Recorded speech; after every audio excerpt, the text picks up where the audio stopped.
These are the 8 richest families that own New England, and the quiet power behind those postcard towns is honestly ridiculous. We have a grocery dynasty whose employees shut down an $8 billion company to save their boss, a family that got richer because Warren Buffett made his worst deal, and at number 1, you will see a dynasty that owns roughly 5% of the entire state of Maine. Let's get into it. Number 8. The Pingri family. Let's kick off with a family that can drive for hours and still be on its own property. No mansion tour, no private island, no shiny headquarters. Just forest, and then more forest, followed by the slightly unsettling realization that the road, the lake, the hunting camp, and nearly every tree around you may all belong to the same bloodline. The story begins in 1841 with David Pingri, a successful shipping merchant from Salem, Massachusetts, who decided that relying entirely on ships was a little too risky. So he diversified into timberland in Maine, which sounds sensible until you see the scale of what his descendants still control. The Pingri family now owns more than 820,000 acres across northern and western Maine, an area of roughly 1,280 square miles. That land has remained in the family for 8 generations. Think about 8 generations for a moment. Most families struggle to keep a holiday tradition alive once the cousins begin arguing over dates. Yet the Pingris have managed to hold together a working forest since before the American Civil War. Their Seven Islands Land Company, formally incorporated in 1964, manages the timberlands and related manufacturing assets while following a philosophy that is unusually patient for modern business. Cut trees, replant, protect the land, and make sure the next generation still has something valuable to inherit. The cleverest move came in 2001, when the family worked with the New England Forestry Foundation to place a conservation easement over 750,000 acres, covering about 80% of its Maine holdings. The land can still produce timber, but it cannot simply be chopped into subdivisions whenever an heir wants a new yacht.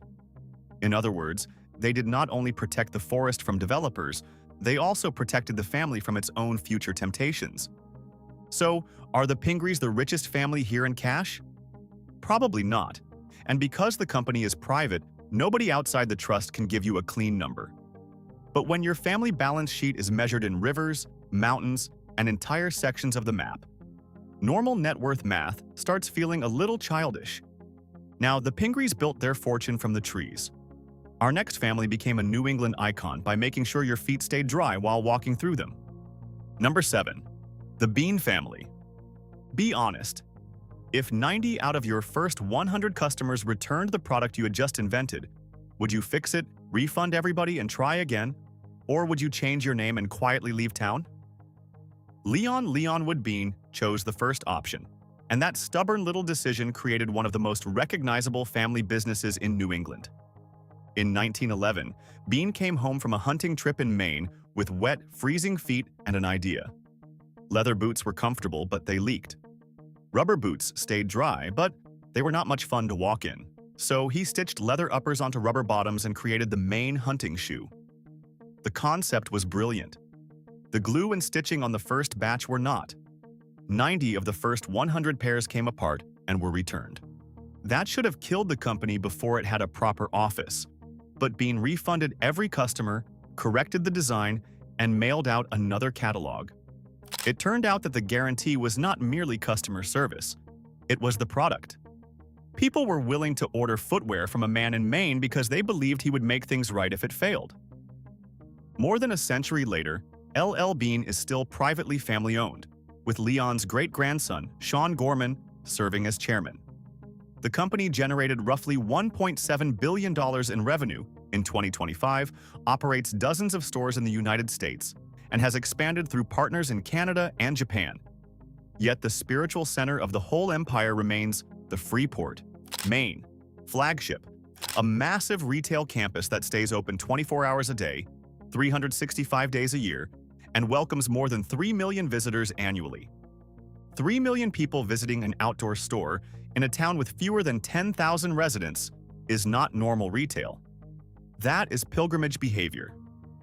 Some people go for boots, some go for the giant trout pond, and some apparently just need to prove that, yes, there really is a store in America where you can buy a canoe at 3 in the morning. What makes the Bean family interesting is that they never took the obvious Wall Street exit. No public offering, no quarterly shareholder circus, and no outside owner telling them that a century-old guarantee cost too much. The family can hire professional executives, pay employee performance bonuses, and expand carefully while still keeping the final decisions inside the bloodline. The Beans turned customer loyalty into an outdoor empire. Our next family discovered an even more intense kind of loyalty because its employees once brought an entire grocery chain to a standstill over one man. Number 6. The Demoulas family. Imagine liking your supermarket boss so much that you stop stocking shelves, refuse to make deliveries, and ask customers not to shop until the board gives him his job back. That sounds less like a company and more like a regional uprising. But in New England, it actually happened. Speaking of inspiring the kind of loyalty money can't buy, there's a program someone on our team has been curious about called the Billionaire Brain Wave. It's a simple 7-minute audio built around theta brainwave research, the deep focus brain state linked to where big creative ideas come from. You put on headphones once a day, usually with your morning coffee, and that's the whole routine. It's a one-time $39, it comes with bonus guides on money habits and investing basics, and there's a 90-day money-back guarantee. So testing it costs you nothing if it's not for you. If you're watching on your TV, pause and scan the QR code on screen with your phone camera, or tap the first link in the description. Now, back to the people at the center of it all, and how it started more than 100 years ago. The Demoulas family story began in 1917, when Greek immigrants Athanasios and Ephrosyni Demoulas opened a tiny grocery store in Lowell, Massachusetts. It sold lamb, pork, sausage, and basic provisions to a working-class immigrant neighborhood. Their sons, Telemachus and George, expanded the operation after the Second World War, and by the 1970s, the family was building the discount supermarket chain, now known across the region as Market Basket. The business model was not glamorous, but it was devastatingly effective. Keep prices low, pay employees better than people expect from a supermarket, share profits, and build loyalty on both sides of the checkout counter.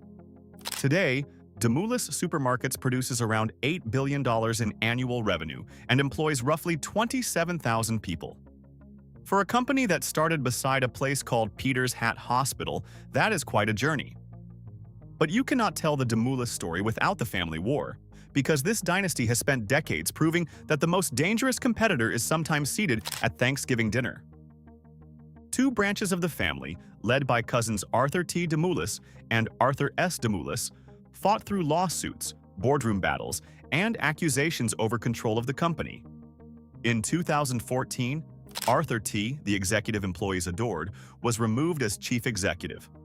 Workers responded by walking out, delivery drivers stopped supplying stores, managers protested, and customers boycotted.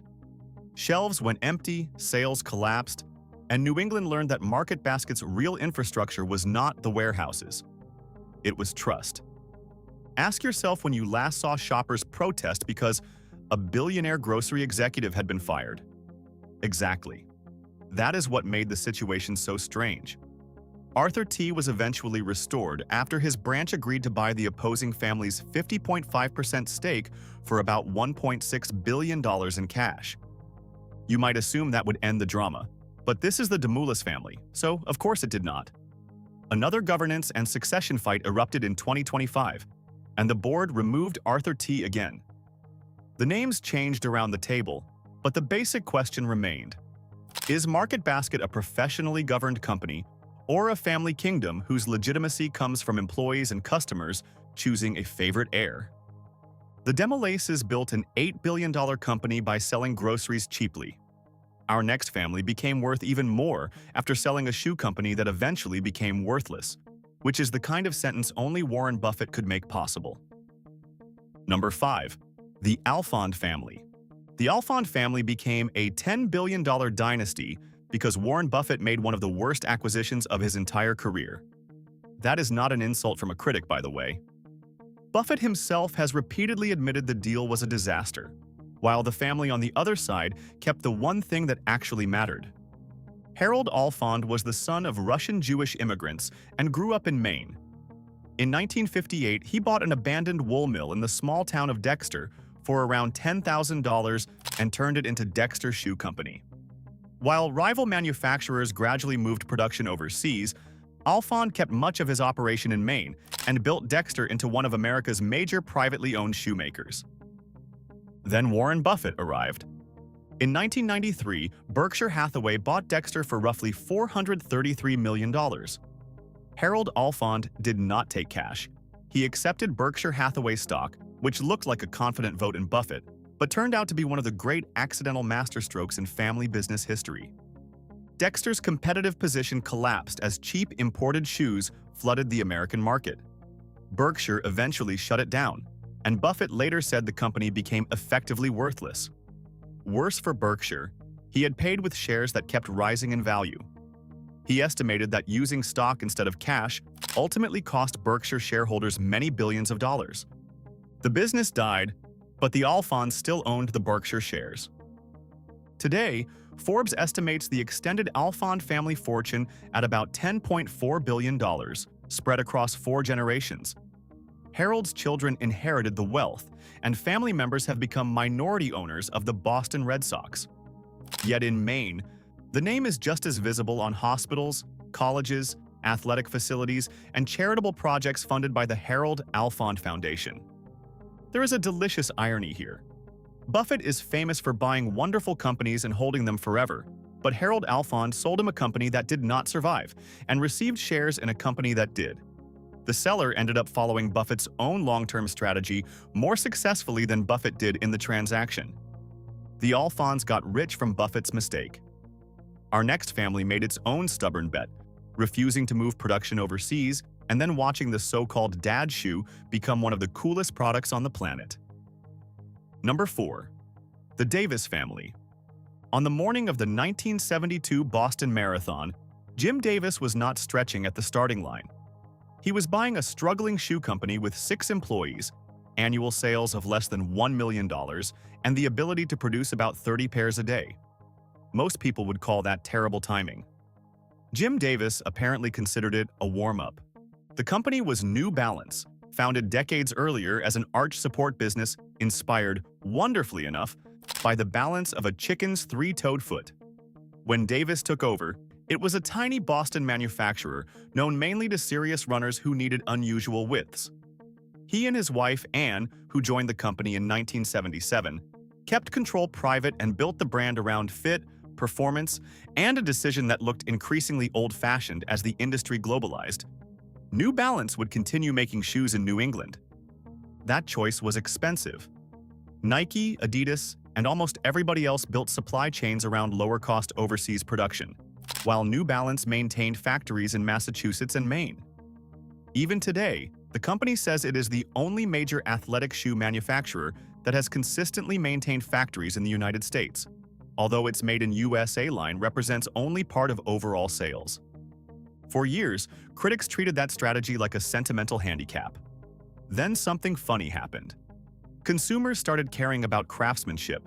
The chunky 990 became a fashion object. Younger shoppers adopted the supposed dad shoe, and the brand's refusal to imitate everybody else suddenly looked brilliant.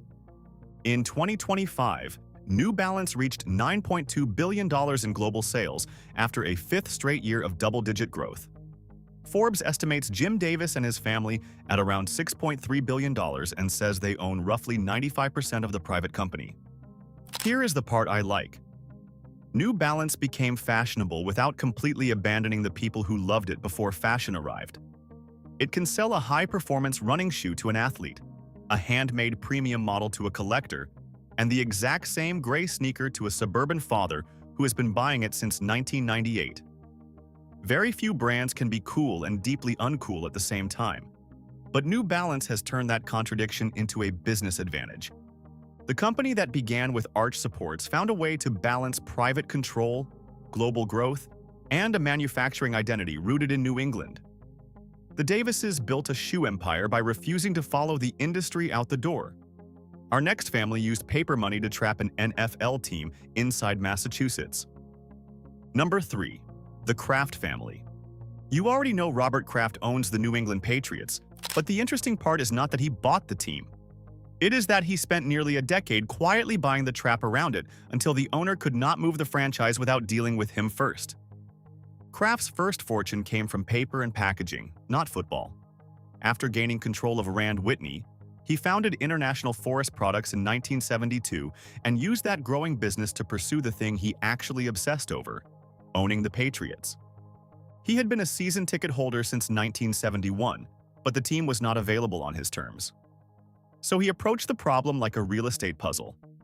In 1985, he bought an option on land surrounding the old Foxborough Stadium. In 1988, he bought the stadium itself out of bankruptcy for about $25 million, and the building came with a binding operating agreement requiring the Patriots to keep playing there through 2001. Now pause and think about what he had done. Kraft still did not own the team, but he controlled the place where the team was legally required to play. That is not fandom. That is patient corporate chess. When owner James Orthwein wanted to move the Patriots to St. Louis, he offered Kraft $75 million simply to cancel the stadium lease. Kraft had an easy, enormous profit sitting in front of him, and he said no. Instead, he paid $172 million for the franchise in 1994, which was then a record price for an American sports team, and far more than his own advisors thought it was worth. His wife reportedly thought he had lost his mind. Plenty of analysts agreed. The Patriots had a weak business history, a dreadful stadium, and none of the glamour attached to today's NFL franchises. Then came 6 Super Bowl victories, a privately financed Gillette Stadium, an enormous surrounding entertainment district, and a franchise now valued at around $9 billion. Forbes currently estimates Robert Kraft's fortune at about $13.8 billion. More importantly for this list, the operation is already functioning as a family dynasty. His son Jonathan is president of both the Kraft Group and the Patriots, overseeing day-to-day operations across sports, entertainment, packaging, real estate, and other investments. Other sons are involved in the family's international business and philanthropy. The core business move remains extraordinary. Kraft did not win a straightforward auction. He accumulated leverage one unglamorous asset at a time until the team was boxed in, then broke his own financial rules to finish the deal. Was it emotional or calculated? Annoyingly, it was both. The Krafts own the team that represents New England on Sundays. Our next family quietly holds the retirement accounts of millions of Americans, and its fortune makes every number so far look like a rounding error. Number 2. The Johnson family. If you have a retirement account, a workplace savings plan, or a brokerage account in the United States, there is a decent chance the Johnson family has been sitting somewhere behind the screen the entire time. You may never see their faces, and they seem perfectly happy with that arrangement. The empire is Fidelity Investments, founded in Boston in 1946 by Edward C. Johnson II. Unlike a hedge fund built around one star trader and a collection of wealthy clients, Fidelity grew into something far broader. Mutual funds, retirement plans, brokerage accounts, workplace benefits, wealth management, custody, and an enormous financial platform serving ordinary households as well as institutions. Edward's son, Ned Johnson, took over in 1977 and transformed the firm into a national powerhouse.